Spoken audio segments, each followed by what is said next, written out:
Corona second wave జరుగుతుంది కదా, ప్రస్తుత పరిస్థితులలో కరోనా సెకండ్ వేవ్ అంటే చాలా మంది భయపడిపోతున్నారు. అమ్మో ఎలా ఉంటుంది ఏంటి అని.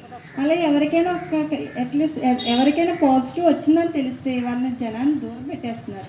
అదే పాజిటివ్ నీకు వచ్చిందని తెలిస్తే ఏం చేస్తారు? ఓకే ఆశ, కనబడిగానే పాజిటివ్ నీకు వస్తే ఏం చేస్తావని అడిగా.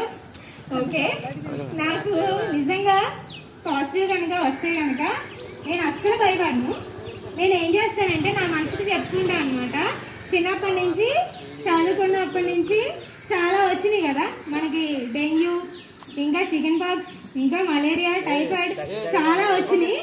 అలానే ఈ కరోనా కూడా అలాంటిదని అనుకుని నా మనసుకు ధైర్యం చెప్పుకుంటా. అస్సలు భయపడను. 14 రోజులు హోమ్ ఐసోలేషన్లో ఉంటే తర్వాత నెగిటివ్ వచ్చేస్తుంది. కాబట్టి దానికి సంబంధించిన విధంగా నేను ఉంటాను. మాస్క్ పెట్టుకుంటా, శానిటైజర్ యూజ్ చేస్తా, ఇంకా నా మనసుకు చెప్పుకుంటాను అనమాట. ఏం పర్లేదు, అసలు ఏం భయపడక్కర్లేదు అని చెప్పుకుంటా.